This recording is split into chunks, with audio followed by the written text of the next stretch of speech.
Olá, alunos da Univesp, sejam bem-vindos ao nosso programa de entrevistas na disciplina de Pesquisa Operacional 2.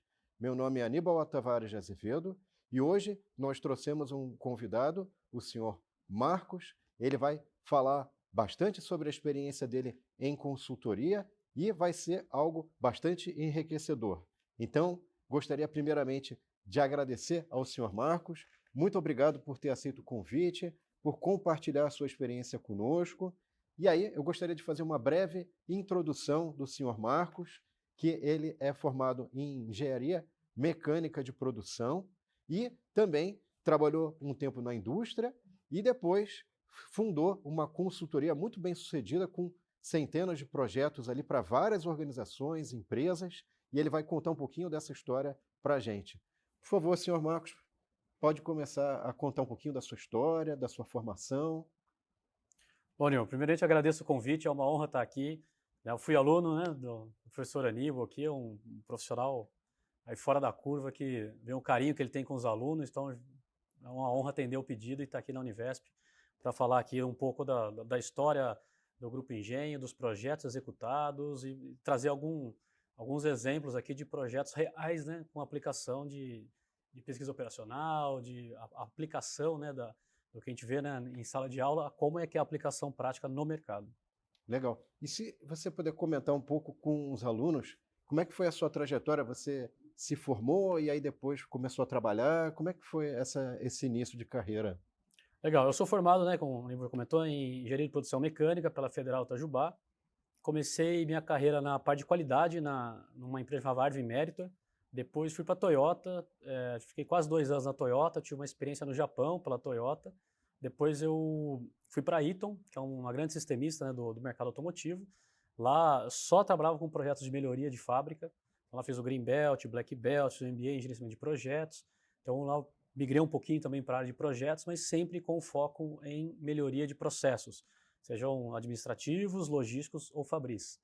E aí veio a ideia, né, de ter isso numa consultoria, né? Então aí eu saí da Eaton, a gente montou o Grupo Engenho para levar isso para outras empresas. Então isso já faz 13 anos, né, que nós estamos atuando e como o Aníbal falou, então, são vários projetos. A gente tem desde projetos com aplicações de técnicas simples, de Lean, né, de ver quanto o operador desloca, como é que está o cálculo de estoque, e até aprofundando, né, o nível de detalhe até chegar em desenvolvimentos de algoritmo com meteorística, né, aí entra bastante aqui na praia do professor Aníbal, né, da pesquisa operacional, para conseguir ganhos mais robustos, né, e conseguir elevar o nível de resposta. Ah, legal. É bom saber porque muitas vezes agora tem uma moda de inteligência artificial. Até o saleiro vai ter inteligência artificial daqui a pouco, né? Para controlar o nível de sal e tudo. Mas existem técnicas que são relativamente simples e rápidas que podem dar ganhos significativos para as empresas, para as organizações de modo geral. Não sei se você acha interessante comentar um pouco mais como é que seriam essas técnicas, quais são os projetos que usaram essas técnicas. Se você puder ilustrar um pouco mais, eu agradeço. Claro, a gente sempre fala, né, que a gente tem que fazer o básico bem feito para depois sofisticar. Então a gente visita alguns clientes que falam, pô, eu quero aplicar a indústria 4.0 aqui, então eu estou comprando, eu quero colocar todos os dados das máquinas na nuvem e toda essa massa de dados. Aí a gente pergunta, quem vai analisar esses dados? Porque são muitos dados. Quem vai verificar se esse dado está bom? Quem vai analisar esses dados? Como que vocês vão controlar isso? Quem vai monitorar? Aí vê que algumas pessoas dão um passo para trás. E às vezes querem colocar aí, né, toda essa massa de dados e coletar dados em todas as máquinas. Aí a gente pergunta, qual é a sua máquina restrição? E às vezes o pessoal tem dificuldade em responder, às vezes, onde está a restrição do processo. Então a gente fala, pô, vamos fazer o básico, vamos mapear o nosso processo, não precisa ser um mapeamento super detalhado, mas entender quantas etapas nós temos, qual o tempo de cada etapa, qual é a capacidade de cada passo, né? Se tem máquinas diferentes, qual a capacidade de cada máquina, aonde está restringindo sua produção. Então vamos trabalhar nisso primeiro. Tem muitas ações muito simples, baratas de serem implementadas, que a gente tem que fazer primeiro. Então tem até um slide que ilustra isso, né, para a gente ir sofisticando de acordo com a necessidade. Então, a hora que a gente faz o básico bem feito, né, que a gente chama do Lean Manufacturing, né, que são as ferramentas do Lean, entender o fluxo, eliminar os desperdícios, a hora que a gente, tipo, tudo que estava na nossa mão ali, tudo que as soluções mais baratas já foram implementadas, estão estabilizadas, os resultados estão estáveis?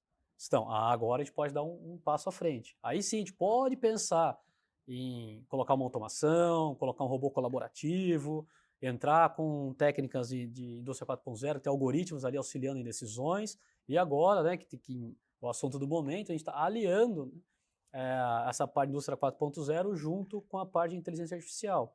Porque se a gente coloca um algoritmo, e sempre a gente colocar dados similares, a resposta vão ser sempre similares. Com a inteligência artificial, não. Isso vai aprimorando, já conforme a entrada de dados, né, o próprio algoritmo ele se ajusta de acordo com os dados e pode ir melhorando gradativamente as respostas. Isso, então é interessante notar que tem uma espécie de maturidade que vai sendo alcançada conforme a empresa, a cultura da empresa vai adotando certas práticas. Quer dizer, não dá para a pessoa dar saltos, começar, mal sabe andar e agora já vai sair pegando foguete indo para a Lua, né? Então, enfim, interessante. Sim, por favor. Sim, eu queria só, talvez para ilustrar um pouco dessas maravilhas tecnológicas que vocês conseguiram, obviamente, teve toda uma dificuldade, um trabalho de coleta de dados, de entender os dados, de entender o problema, e eu não sei se teria alguns casos que você poderia trazer para os nossos alunos ali entenderem um pouco melhor como é que, enfim, são esses projetos que vocês desenvolvem. Claro, então, como eu comentei, né, o Grupo Engenho trabalha com melhoria de processos, sejam processos administrativos, logísticos ou fabris. Então, a gente tem cases em todas essas áreas. E eu trouxe 3 ilustrações aqui, que eles estão mais voltados para a de logística, mas que ilustram a aplicação, né, da pesquisa operacional em casos reais para exemplificar aqui os ganhos.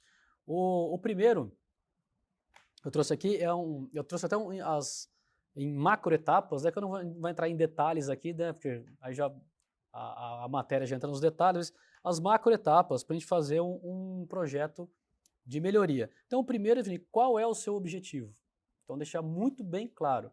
Eu quero reduzir o tempo de resposta ao meu cliente, eu quero otimizar o uso de um recurso, eu quero minimizar o tempo de uma função, né? O que a gente está querendo? Eu quero maximizar, eu quero minimizar, eu quero melhorar um tempo, eu quero reduzir o uso de um material, né? Então, o que a gente está querendo otimizar? Isso tem que estar bem claro.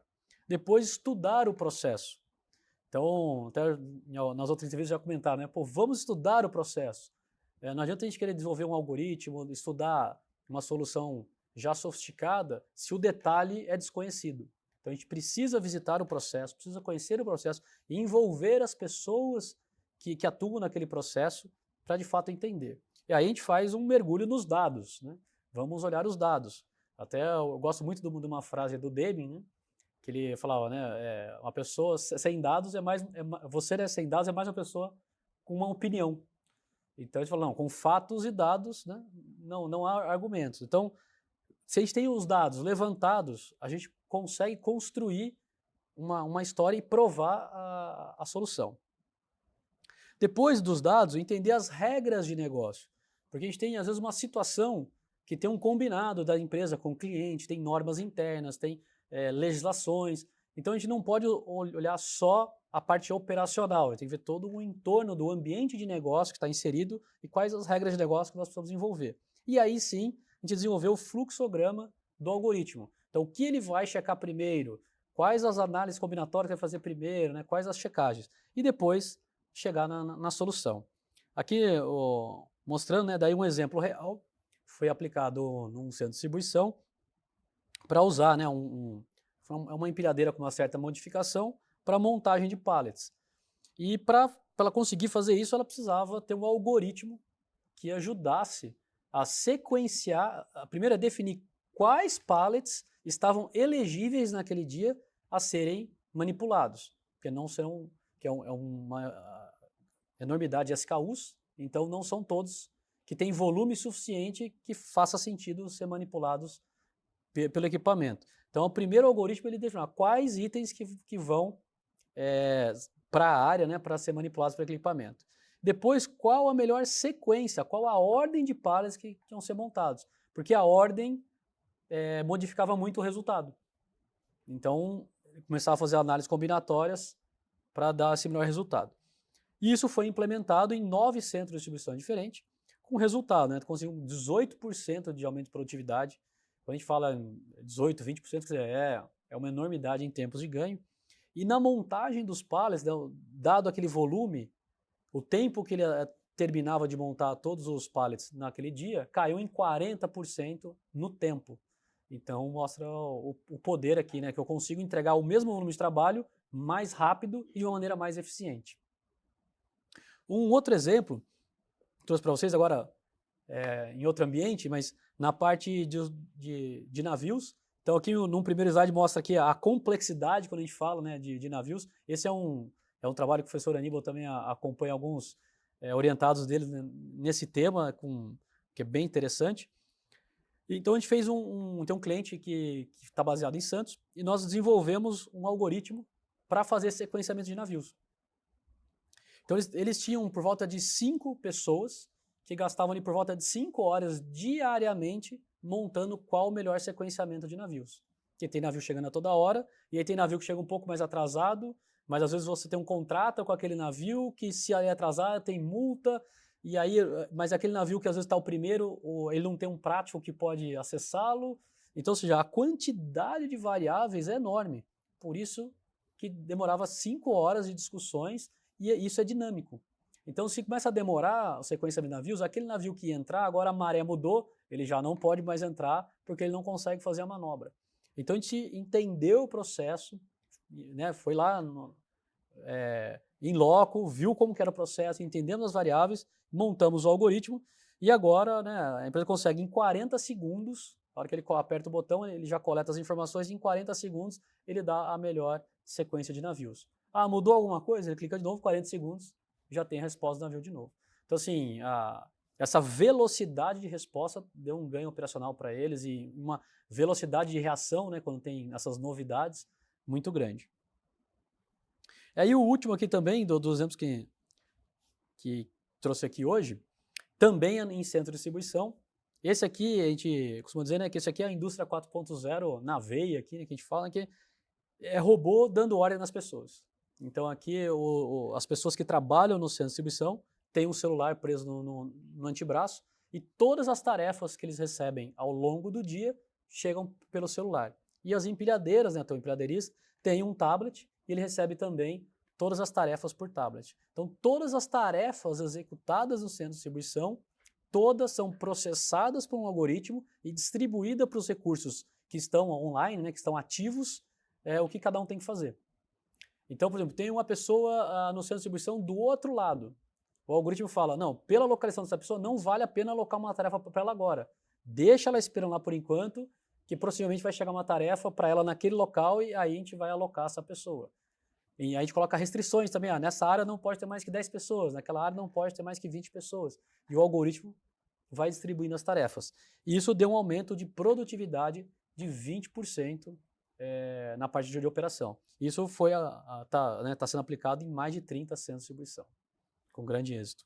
Nossa, muito bacana. Eu acho que um ponto importante é que vocês fizeram um recorte dentro daqueles projetos ligados à automação, ligados digamos assim, não deixa de ser uma melhoria, mas já é um nível mais sofisticado, porque você já tem o processo bem definido, você tem o dado monitorado, quer dizer, você tem uma série de informações para poder aplicar esses conhecimentos, esses desenvolvimentos nesses projetos, né?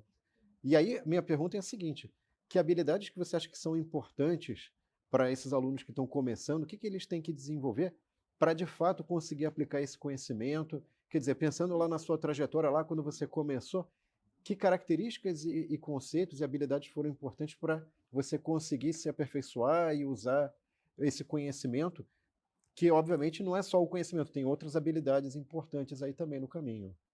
Eu acho que tem 2 pontos que são cruciais assim, para um engenheiro, né, para alguém que vai trabalhar com essa parte, né, de melhoria. Uma é curiosidade. Sejam curiosos.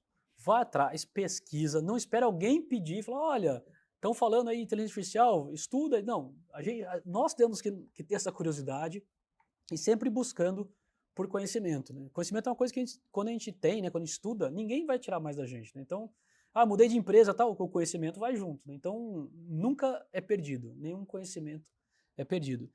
Tem até uma pessoa que trabalha no Grupo Engenho que ele fala, né, fora, né, do estudo não há salvação. Então, assim, o dia que a gente parar de estudar, a gente está ficando para trás, né? Então, assim, sejam curiosos, vão atrás, pesquisem e sejam proativos.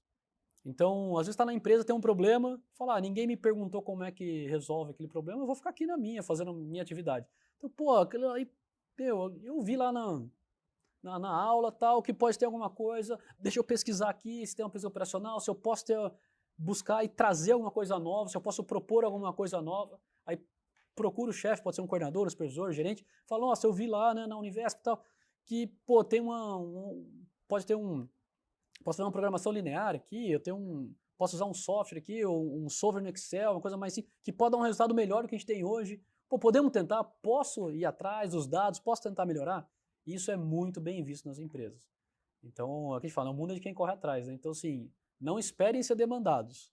Levem soluções, né, para as empresas que vocês trabalham, ou quem quer empreender também, né? Busquem onde estão as dores do mercado, o que a gente pode trazer de soluções para a sociedade e vamos correr atrás. Então, a maioria que eu vejo, né, visitando as empresas, as pessoas mais bem-sucedidas e empreendedores também, são aqueles, né, que vão buscar soluções, que são inquietos, curiosos, né, e vão atrás, estudam e não param de perseguir aí, como ter um ambiente melhor de trabalho. Então, Marcos, eu gostaria de agradecer mais uma vez aí a sua experiência, os casos que você trouxe, os projetos, foram muito interessantes, muito enriquecedores, eu gostei muito. Muito obrigado por ter aceito o convite. Foi uma honra estar aqui na Univesp, estando com você, né? Eu fui seu aluno, tenho uma grande admiração pelo seu trabalho, estou à disposição para poder contribuir. Tá certo, obrigado. E espero que vocês, então, alunos da Univesp, tenham gostado também e aguardo vocês numa próxima oportunidade. Obrigado e até a próxima.